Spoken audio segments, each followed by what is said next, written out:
Say hello. Yes, can I help you?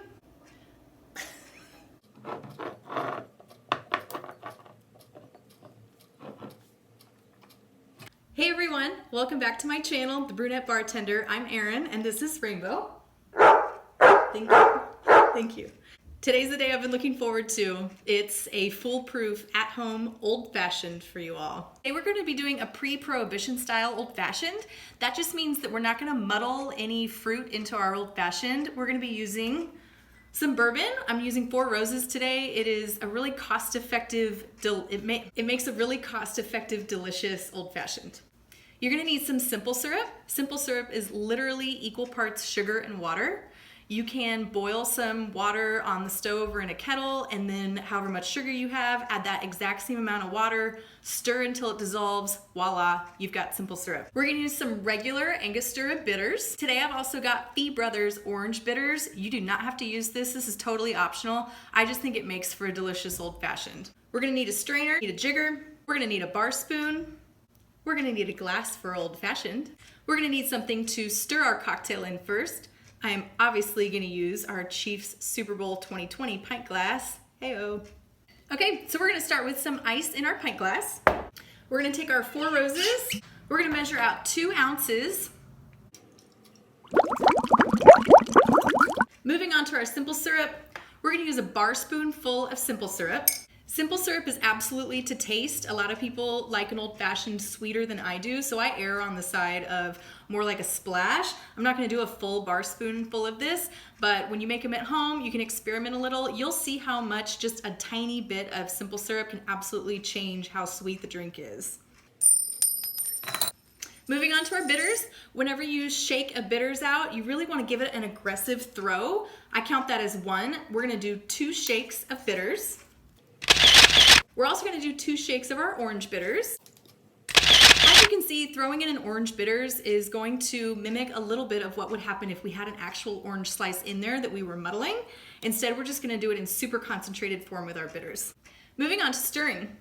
Whenever you stir a cocktail, if you have an actual bar spoon, the goal is to keep the back of the bar spoon along the glass. So you're going to be doing it in a circle motion. I grip my bar spoon over the top and I kind of twirl my fingers together to get the spoon to move, but to stay on the outside. So we don't want it going through the ice. You just want it dragging along the outside of the glass. It takes a little bit of practice for sure.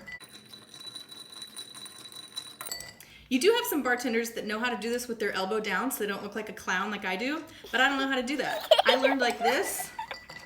And that's what I got used to, and so that's what I do. And that's what I'm fast at, and to be honest, in this industry, as long as you're fast, it kind of doesn't matter. If you're comfortable, great. All right, once this is stirred, we've got our glass, we've got our big cube. I'm using a big cube today because I prefer it. You can do an old-fashioned up, which means no ice. You can also do it on just regular ice cubes, so like a lot of them. The thing that I like about a big cube is that the ice is gonna melt really slowly. When you dilute a drink, it's gonna start to change the taste of it drastically. So the big cube does 2 things. It keeps the drink nice and cold, which I prefer for an old fashioned, and it also keeps it from getting watered down fast. That's why I like a big cube. Again, totally up to you. It's absolutely personal preference. We're gonna take our strainer, top our glass, grip the glass, steady the strainer with your pointer finger, and pour. All right, if we weren't in the middle of some sort of weird global pandemic, in the middle of a quarantine, I do not have any oranges on hand. What do you say? How do you even explain not being able to have normal stuff?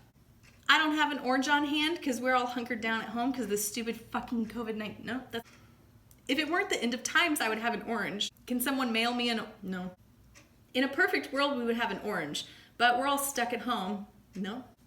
In a perfect world, we would have an orange that we could peel and express over the drink and drop it in. We're on this, I've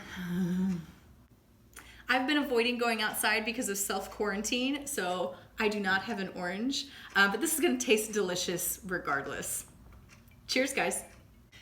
Thanks for joining me today. I hope you have learned how easy it is to do an old-fashioned at home. It is truly not an advanced drink. It's all a matter of preference, getting down exactly how many shakes of bitters you like, how much simple syrup you like, what kind of ice you like it on, and that's it.